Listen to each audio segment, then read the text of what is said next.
Pessoal, vamos falar rapidamente sobre as eleições municipais, tá? A primeira coisa que a gente observa é o grande número de abstenções, tá? E são entre jovens, tá?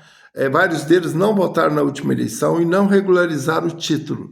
Se o voto é obrigatório, é um direito, perdão, então ele não pode ser obrigatório, tá? Isso aí precisa de ser revisto urgentemente. Porque não adianta impor uma coisa à sociedade se o cidadão não quer fazer aquilo, tá?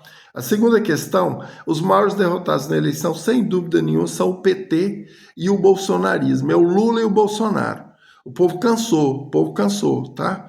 Você veja que o Bolsonaro foi para Goiânia para apoiar o candidato dele no dia da eleição e perdeu a eleição lá, tá? Outra coisa, em Belo Horizonte ele não foi porque todo mundo sabia que o Bruno Engler estava derrotado. Quem ganhou em Belo Horizonte?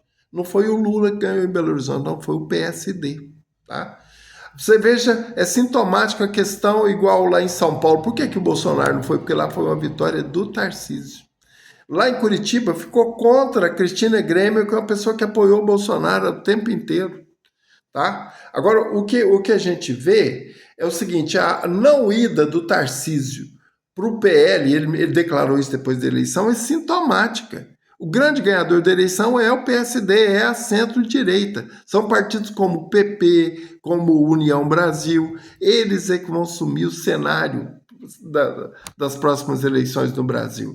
Isso está mostrando o quê? Está mostrando que Tarcísio hoje é o homem forte da política, que pode sair pelo PSD. Ele deixou aberto que ele pode fazer a escolha partidária. Ele não quer ficar preso a uma situação onde o principal é o ídolo, né? É o Lula e o Bolsonaro. Eu acho que o Brasil tem que sair disso.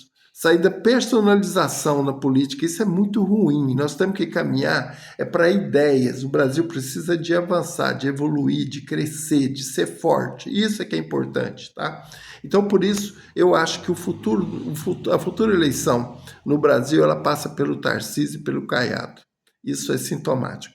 E eu vou mostrar para vocês por que o PT está desmoronando no Brasil. Porque ele tem duas situações antagônicas. Primeira, qual que é a primeira situação? É que ele tem um discurso e na prática as coisas acontecem de maneira totalmente diferente. É a questão da violência contra a mulher, assédio, violência doméstica que nunca teve no nível que está hoje no Brasil, tá? Mas eles fazem discurso que estão combatendo a violência doméstica, mas na realidade isso não acontece. Nós vimos lá ministros assediando as mulheres lá dentro do ministério. Nós temos o caso daquele vice-presidente do PT de Brasília, ele pedófilo, né? Foi até preso, tá? Então, o PT, o Lula, ele tem um discurso e na prática as coisas acontecem totalmente diferente. E o pessoal não está aguentando mais, a verdade é essa. Então, eu queria deixar essa mensagem aqui, que o povo acordou. Porque do jeito que está indo aí, o que vai acontecer? O Lula lança a Janja para presidente e o Bolsonaro vai lançar a Michelle. Chega, né? Chega, ninguém aguenta mais. Nós precisamos de desenvolvimento, riqueza, abrir esse Brasil aqui para uma outra ideia, para um outro pensamento, um processo desenvolvimentista, dinâmico, inteligente. É isso que nós queremos para o Brasil.